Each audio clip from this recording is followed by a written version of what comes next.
Cool. All right. Well, hey everybody. What's up? What's up? Oh, there it is. Hi. Camera's right there, Johnny. I was looking right at, at it. I was looking at the other thing. You're looking at the TV Yeah, I next was to the looking at camera. TV. I forgot. Yeah. That's a thing. It's hard to do. Hi, camera. Hi, people. So we're back with the podcast, Yes. and We're happy about it too. it's been a minute, but I feel like we said, but we said that last time. And we're like, oh, we want to do this more. We want to do this more often, and then we never did because of reasons. I can't remember why. Yeah, just reasons. They're just things. Things came up. Life's busy. Lazy. Are we lazy? No, we're not lazy. I don't think we're lazy. I think we're just like rapid fire world. Rapid fire world. I don't know what that means, but I mean, things go so fast. It's true. Like you go That's from true. the next thing to the next thing. That's true. You don't have time. But we do want to make this like a consistent thing. Yeah, we do. We have it scheduled to be every other week. Yeah. Every other Thursday is when we record. Who knows when we'll post? Saturdays? Probably Saturdays. Let us Maybe know. Sundays. Let us know when we should post them. Right in the comments. But I'm really excited for what we're going to talk about today, and I think probably for a while, because high school we're going to be starting a relationship series next week, and you guys. We started ours this is Thursday, so last night is when we started ours. Yeah. And your relationship series is really just focused on like dating, right? Dating relationships. Dating and relationships. Romantic relationships. Romantic relationships. Yeah. Pretty much. Dude, it's so funny how just the Christian world, I don't know. Like what we're talking about. Well, I remember like lock-ins and stuff when you had to like say the rules and everything. Yeah. Like you would have to say girls are pink, boys are blue, don't make purple. Yeah, which in like our world, that's just so common to Yeah. say. And people are like, wait, what does that mean? Yeah. Or like that's lame. Yeah. But I think we're excited. It's really important. And for high school, we didn't talk about this stuff last year. Yeah. Just because of the pandemic, and we were in home groups, and then we moved back to the building, and it just, the timing was weird. And so I think they're ready for it. And I even think like there's very few decisions that will impact the rest of your life. If you really think about it. Like maybe your job, but also that is subject to change. True. As you get older. Yeah. There's about one decision that's supposed to like impact your life and change your life forever, and that's the person that you choose to marry. Right. Which ends up being you probably date them first. That's normally. Unless we're going back to biblical times. Yeah. Normally that's how it's not like we're just acquiring a wife by offering her father like 10 goats. Yeah, or chickens or whatever. Chickens or a massive pig. Wouldn't that be weird? That'd be so weird. If we were just like, it's so funny because my small group was talking about this last night. Yeah. Like they're like, man, well, how cool would that be? And I'm like, man, that is not reality. No. Or like arranged marriages, you know? I don't know. Yeah. It wouldn't be that cool because I feel like half the people don't know how to like take care of a cow. Well, we do live in the city. Yeah. I mean, unless if you're a farmer. It's Farm not cattle. easy. Like if you have we used to have calves, and so like. You did? Yeah. Wow. We had calves. We had calves for like just the summers because we didn't have the equipment to take care of them year round and to do that. But we would get a calf every spring. Yeah.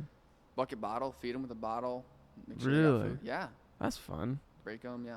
What a life experience. It was so cool. Yeah. Mine was named Freckles. Freckles. Because it had freckles on its nose. It did. I was so young. That's so cute.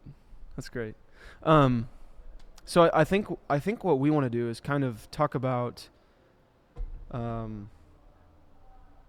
think for me, like when I thought of if I'm putting myself back into high school Blaize, or even middle school Blaize, my idea of what a relationship looked like I knew what it was supposed to look like, and well, according to I grew up going to a Christian school and stuff, and so like the idea of what a dating relationship was just like what not to do. Yep. Like don't have sex, don't like make out with your girlfriend, don't hang out alone, don't sit next to each other on a couch and have a blanket on top, like all of those weird, those weird things.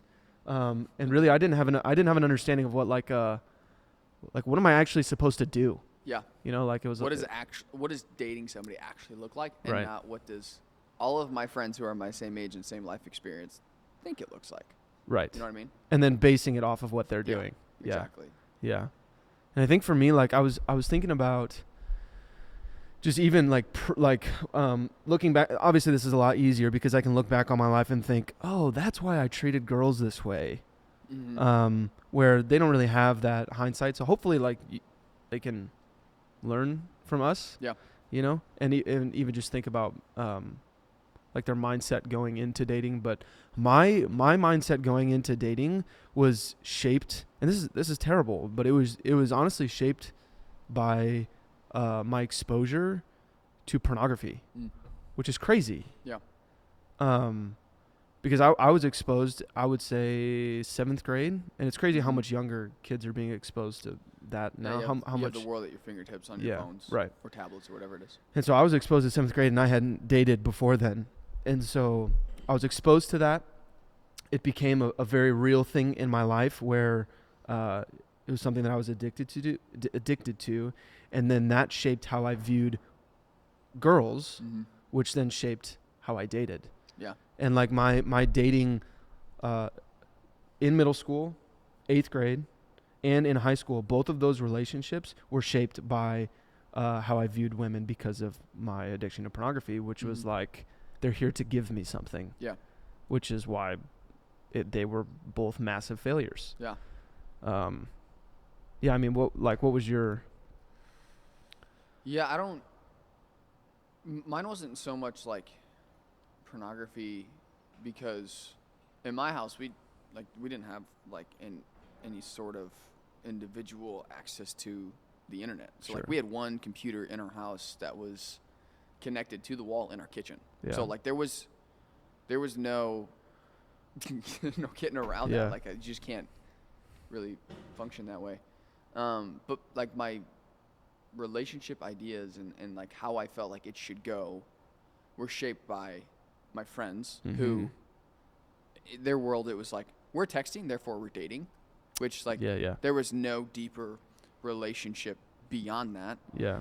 Or what my parents had instilled in me, which was, hey, we're not going to talk about this because we don't want you to do it until you're older. Right. Which I think hurt, because by the time I was like, I think I'm ready to date, and at the point when you get into high school, nobody can really, like, your parents can try to stop you, but you're away from them for 12 hours of the day. Like you leave at like 7:30 and you get back after whatever practice you're doing at 6:30. So it's like, it can't really impact you for 12 hours of the day.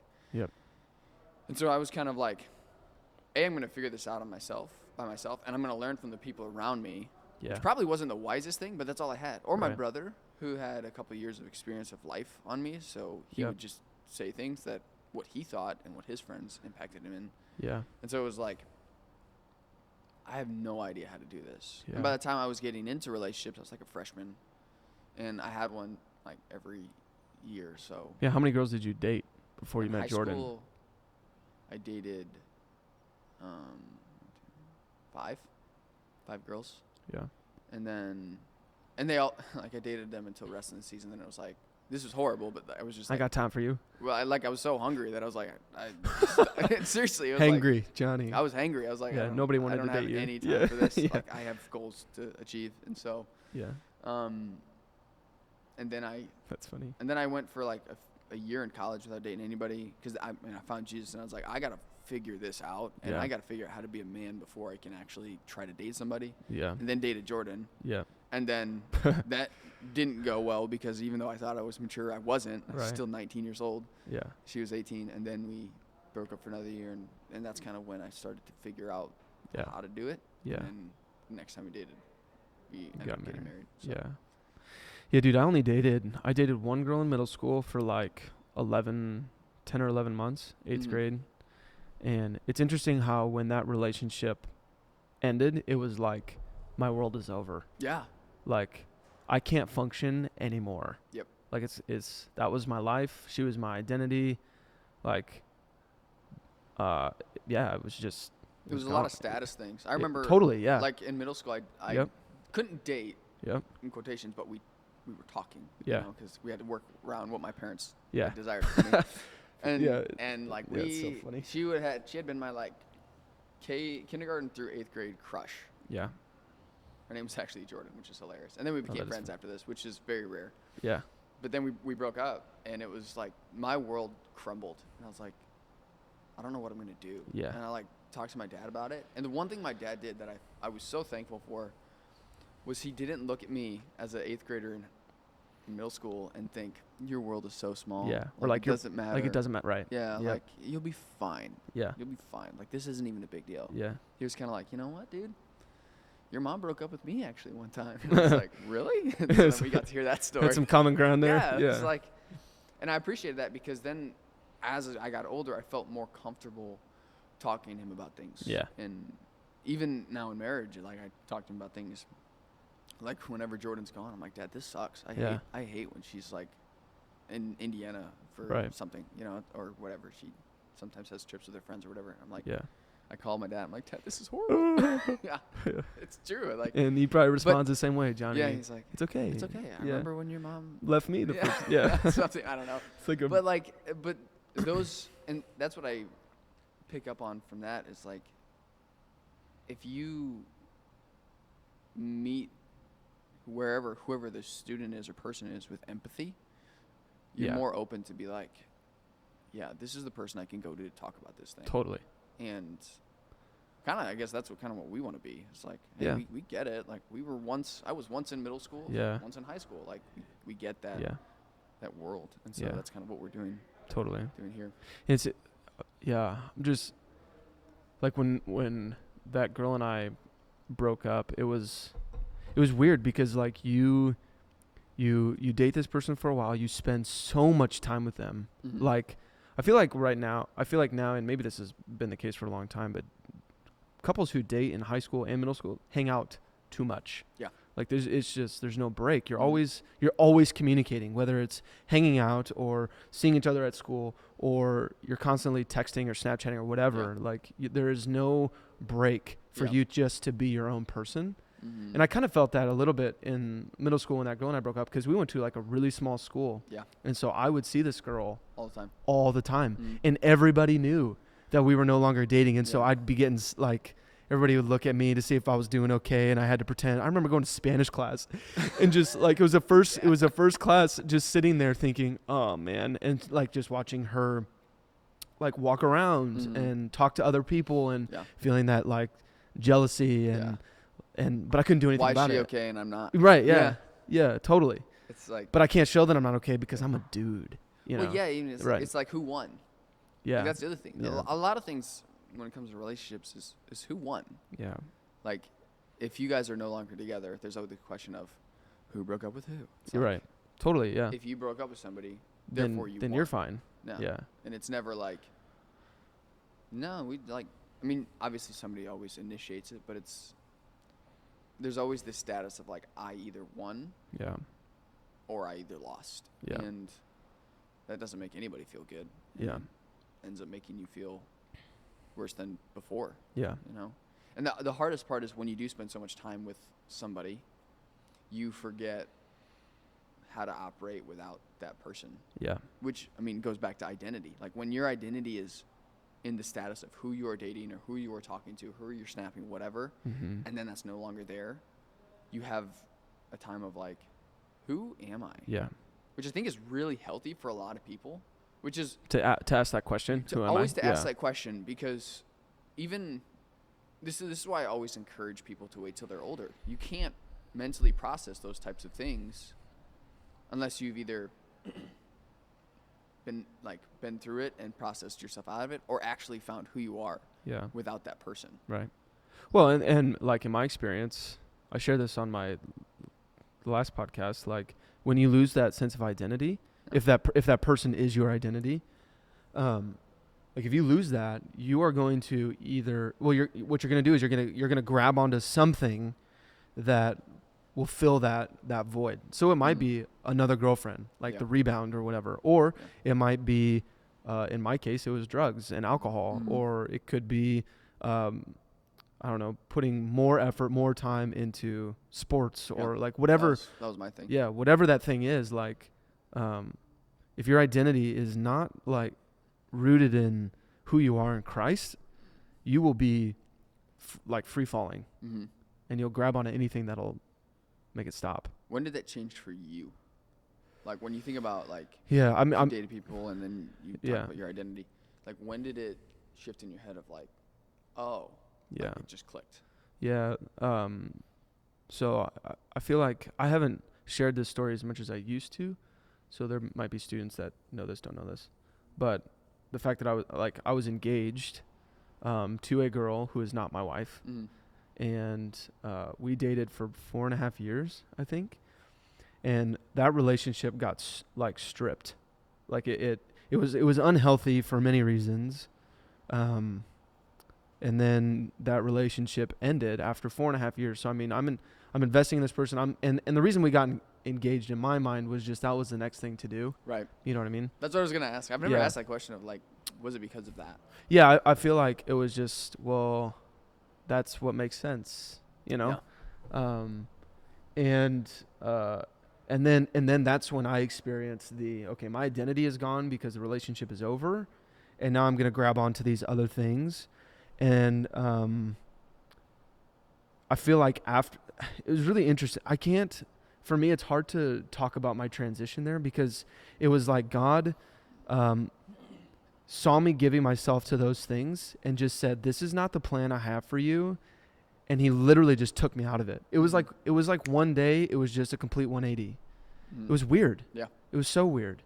And then I started to get my act together and rededicated my life to the Lord. I got baptized for the first time, all that stuff. And then started to root myself in Jesus. And then I met Hannah. Like you talk about figuring out who you are and then finding that person. I think like that's really important. I think that's really important to either just like talk about, because we say that all the time, like before you date you need to know who you are in Christ, but that's really vague sometimes, because like for you even it's like you're 28 years old and it's hard for you to just remember that and explain that. It's like it just happened and it was like it was God's doing. You know, like God is the one who brought me out of that, drew me to himself. But then obviously I played the part in like saying, okay, yes, like God really softened my heart, and I could say, okay, yep, like I'm gonna pursue you. And then I met Hannah, and honestly, she is the one that God used to like the pornography addiction was done. Like God rescued me from that, but I was still struggling with lust and all that stuff, and I confessed that to her, and she really like helped me. Yeah. And I don't know. I don't necessarily recommend that you have your girlfriend like, you know, like find a group of guys that can keep you accountable for that, but that was just what happened in my situation. Yeah.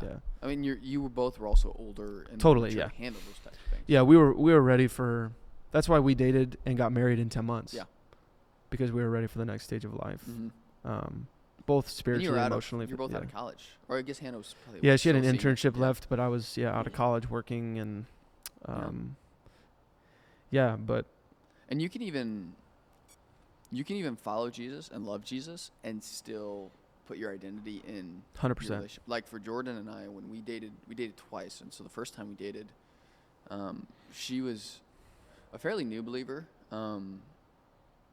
I guess you could say a young believer. I don't know what the right word is for that. Maybe she would have a better way of explaining that. But even I was like believer.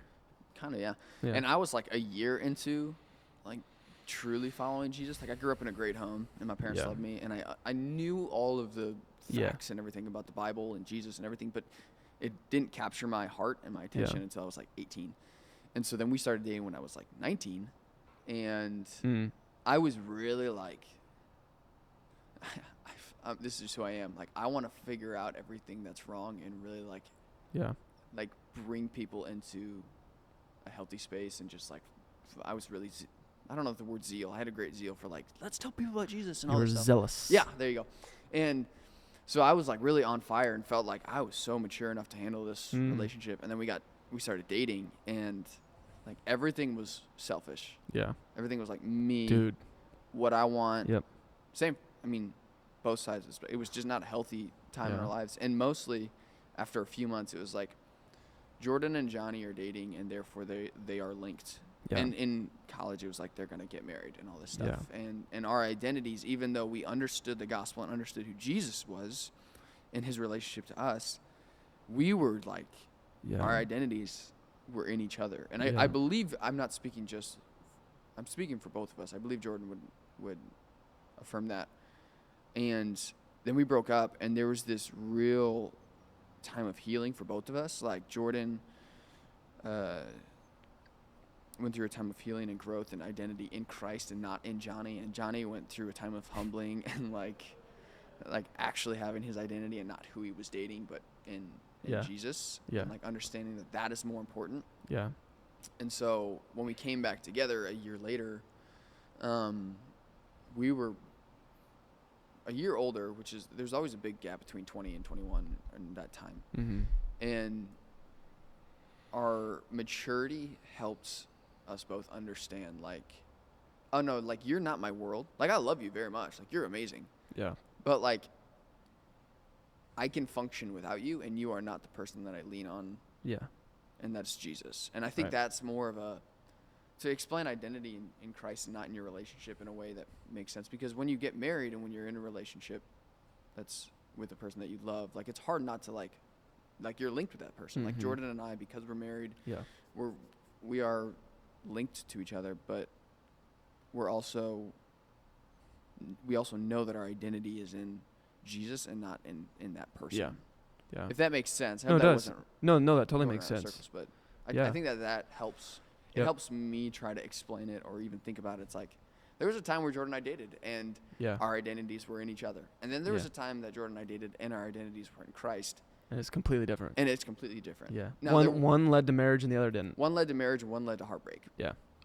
Because we were dependent on one another. Yeah. And if you depend on one person, everybody lets you down at some point in time. Yeah. Yeah, you mentioned something just about selfishness and like being in a relationship to get something out of it. I just am, and I don't know if you talked about this last night with your middle schoolers. But like just the passage of like Philippians 2 where Jesus, like we are commanded to have the same mindset of Christ, to be servants, to serve like Christ. But our natural desire is to like, and this is still for me. This is still the case for me. I still it doesn't end. It's a human sin condition. Yeah, I still struggle with looking at Hannah and thinking, what can she give me? Mm-hmm. You know what I mean? Yeah. Rather than, what can I give her? Yeah. Like, how can I serve her? How can I make her feel loved by unloading the dishwasher, things that she hates to do, or like folding laundry, like little things like that.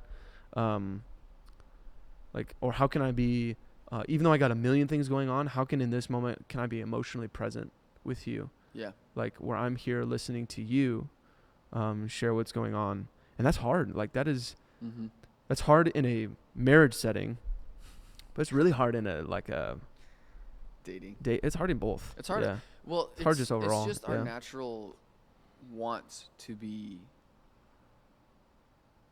about ourselves. And I even think it's even harder because we only know what we're going through. So we feel like what we're going through is bigger than everybody else and what everybody else is going through. So like my biggest thing is in marriage, it's like there's an expectation of A, B, and C. So like Jordan loves to cook, so I expect her to cook. Yeah. Or cleaning, we just have different definitions of cleaning. But you have different definitions of cleaning? Yeah, kind of, because like for me, I'll give you a window into that later. But I'm not a big clutter guy, but I'm not a deep clean guy. I'm like, all right, everything's picked up. Let's pick it up. Yeah, that's the same. I think that's just a guy thing. Right, things, totally. Anyway, that's besides the point. But the thing is, we always see what we're going through and we never see what they're going through. So our expectations that they meet our needs in what we're struggling with and what we're going through. Like, you don't understand the day that I've had, what I've struggled with, or what I've been going through, or this happened at work, or blah, blah. But you never know what they've gone through. Yeah. And being a servant and having a servant heart and all of that is hard. Yeah. And it wouldn't be a command if it wasn't hard. Yeah. Like, if it was an easy thing to do. He wouldn't have to tell us to do it. Yeah. Yeah. Like, I'm trying to think of something easy that's natural for humans. Regardless, like the hard things are the things that Yeah. God commands us to do. Yeah. And like biblical marriage only works if Yeah. you are serving each other. Yeah. It doesn't work if one person is Yeah. not serving, because then there's bitterness and resentment, really. Right. And I mean, this, like, not obviously this not only applies to dating relationships, Yeah. but this is just relationships in general. Yeah. Like serving people and trying to imitate Christ, having the same mindset as Christ, who came to serve, not to be served. And it's so easy to want to be served. Yeah. Well, Yeah. because we all want to be our own gods. Like Totally. we want to be the ruler of our own kingdom. Yeah. I mean, that's really a result of. You can go back to the garden. You can trace that back to the garden. Like, we want to be like gods. Totally. Yeah. You know, like everything, and that's pride, really. Mm-hmm. Like every issue, I think, can be traced back to the garden. Yeah. And should be traced back to the Garden of Eden, if you guys don't know what I'm talking about. Genesis 3, when Satan comes in, he's like, eat this fruit. Is that his voice? Yeah. Eat this fruit. Eat it. You must do it. And then Emperor Palpatine. Right. But That's it's what that true. sounded I like. mean, That's so funny. But like that's the biggest issue is like we want to be our own gods. And even in relationships, like you serve me. Like in a dating relationship, it's like You serve me. Yeah. and it doesn't matter like whatever stage of a relationship you are in. Like if I'm struggling, you need to help me. Yeah. Or like you fight the physical battle of you need to serve me. Yeah. Or just anything. You need to text me first. You need to snap me first. Make me feel like, Right. you know, like 'cause that's the reality of it. Yeah. Like if you've ever been in a fight with somebody in a relationship and you're texting, Yeah. you wait to send that text because you want to be the one who is like reached Yeah. out to, the person Right. who's being served. Yeah. Or in arrogance, you apologize first. Yeah. Because you want to be the First to apologize. right. Yeah. It's like I want to be better than you, so I'm going to apologize first. Yeah. I'm gonna take the high road. Yeah. Yeah. And then praise me for being so noble. so humble. Yeah.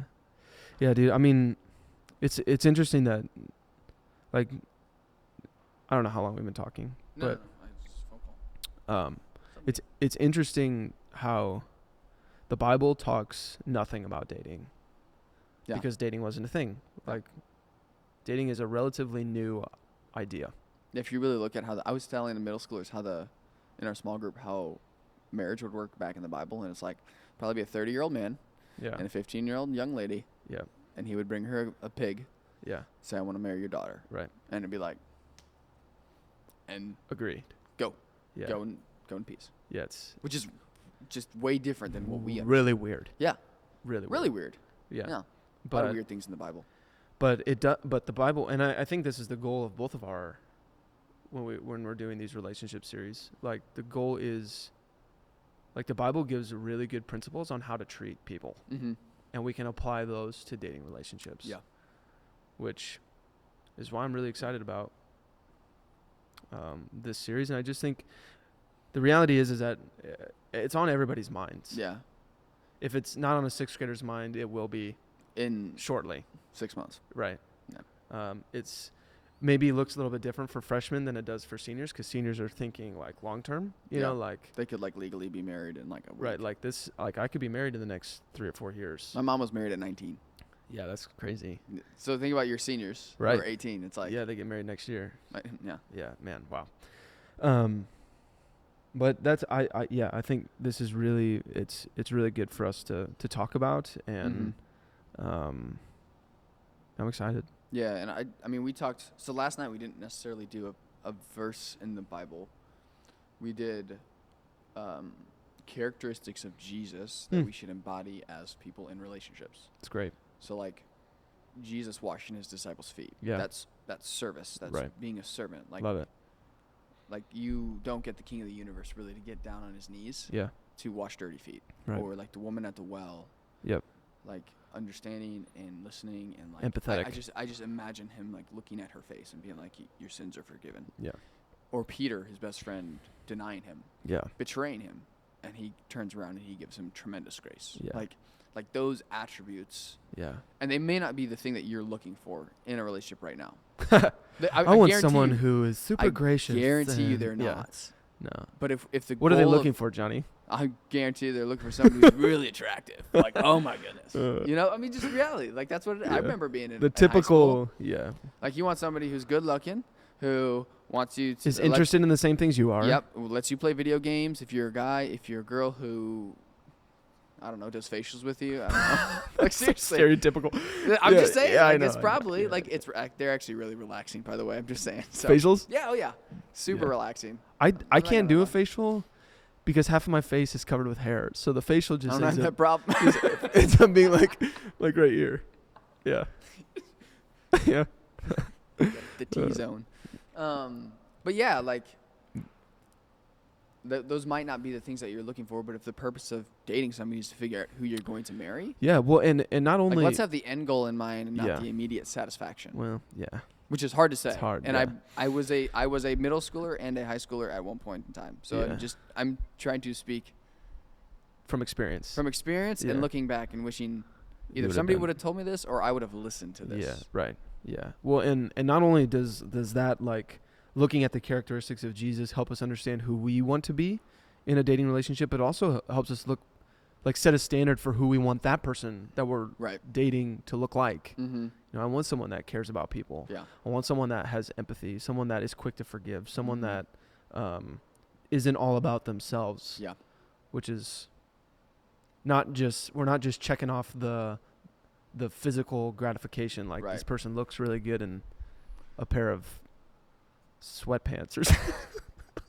I mean, it's true though, because I feel like there's so much more to a marriage than just the physical aspect of a person. Yeah. Like there's a lot more. Yeah. And so, like, knowing what's actually important. Yeah. For 50, 60 years of your life. Yeah. Will hopefully help you make better decisions as far as who you choose to marry. Yeah.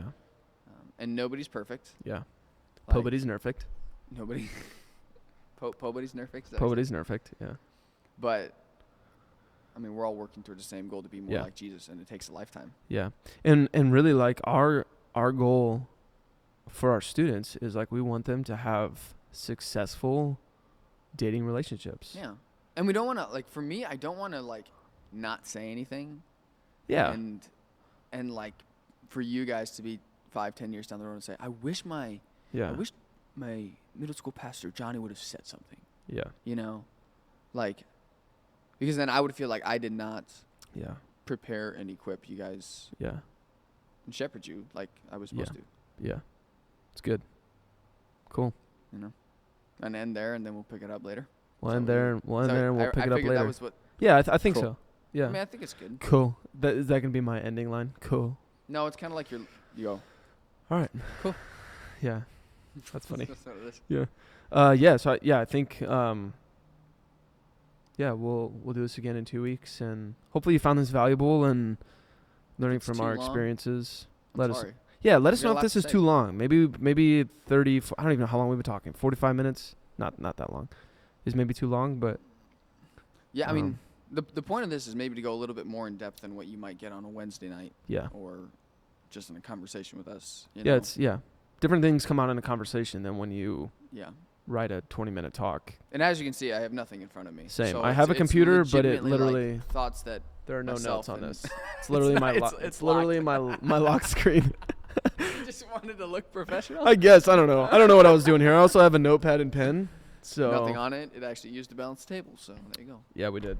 All right. Well, if you stuck around for the whole thing, we really appreciate it. And love you guys. And we'll see you next time.